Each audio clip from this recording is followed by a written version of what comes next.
মা বাবাদেরকে বলছি, এটা আপনাদেরকে বুঝাইতে হবে। আমরা আপনারা মনে করি কবরের শান্তির জন্যই শুধু এই বিধান দরকার।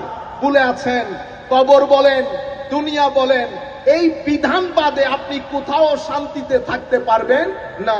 America, England, Scandinavian countries, Europe, সব জায়গার মধ্যে মডার্ন ফ্যাসিলিটি আছে, কিন্তু মানসিক শান্তি আস্তে আস্তে লোপ পাচ্ছে।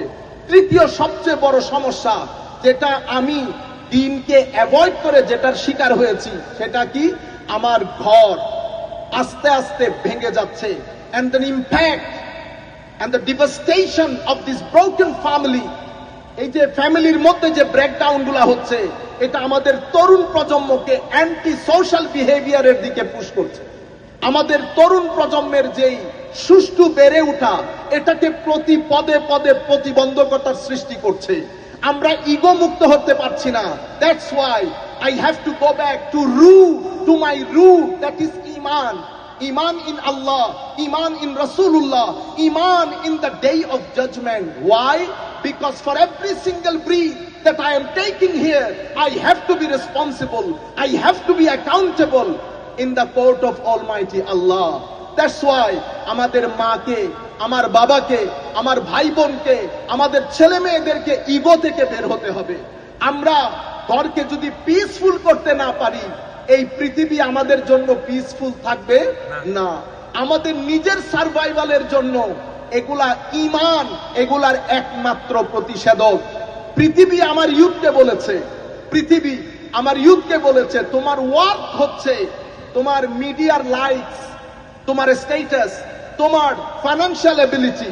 দ্যাটস ওয়াই আমাদের ইউথ এখন সে চায় তাকে সবাই চিনুক, এখন সে চায় একদিনে সে টাকাওয়ালা হয়ে যায়। সে এখন একটা কম্পিটিশনের মধ্যে আছে। My dear brothers, my dear sisters, peaceful life is in cooperation, not in competition. A peaceful life is in the concept of we, not I. আপনি যদি আই ভিত্তিক সোসাইটি করেন, আমি ভিত্তিক ইগোইস্টিক সোসাইটি, শান্তি পাবেন না। আমাদের সোসাইটিকে উই বেসড করতে হবে। আরেকটা বড় ইস্যু যেটা হয়ে গেছে, সম্মানিত মুরব্বিয়ান হাজরাত, আমাদের মা বাবারা, আমাদের এখন টার্গেট আমাদের তরুণ প্রজন্ম। তরুণ প্রজন্মকে আপনি কানেক্ট কিভাবে করবেন, অ্যাড্রেস কিভাবে করবেন? আমরা গত 50 বছরে আমাদের সমস্ত লাইফস্টাইলের মধ্যে একটা ড্রাস্টিক চেঞ্জ এসেছে, একটা drastic change, socially, socio politically, financially, family wise.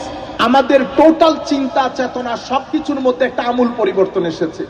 আমরা ট্র্যাডিশনালিটি থেকে রেশনালিটির দিকে চলে যাচ্ছি। এই মুহূর্তে আমাদের presentation has to be different.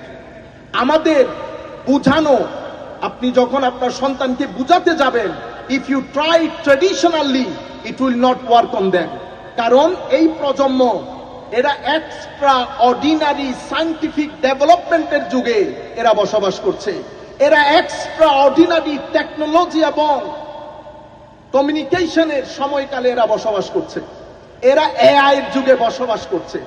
এদেরকে আপনি দ্বীনের দাওয়াত কিভাবে দিবেন? আল্লাহ সুবহানাহু ওয়া তাআলা said in the Quran, this is the methodology that I have to apply when I call people towards peace.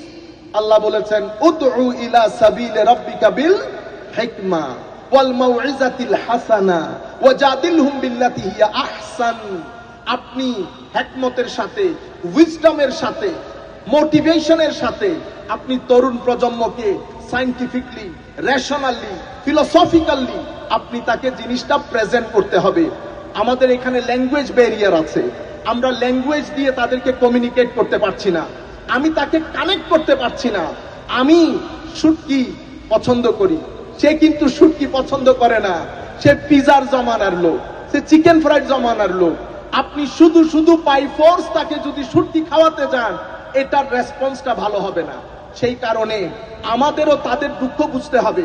তারা কলেজে, স্কুলে যাচ্ছে, তাদের environment different, friendship different, company different, তাদের সামগ্রিকভাবে তারা একটা ডিফারেন্ট পরিবেশে বড় হচ্ছে। এই পরিবেশটা আমাদেরকে রিসার্চ করতে হবে। কি কি জায়গায় তাদেরকে অ্যাড্রেস করলে আমরা কানেক্ট করতে পারবো। প্রত্যেকটা মসজিদ থেকে যদি আমরা তাদের জন্য প্রোগ্রাম অ্যারেঞ্জ করি, সেই প্রোগ্রামগুলোতে তারা যেভাবে বুঝে সেভাবে যদি আমরা প্রেজেন্ট করতে না পারি, তাহলে আমরা সফল কাম হব না।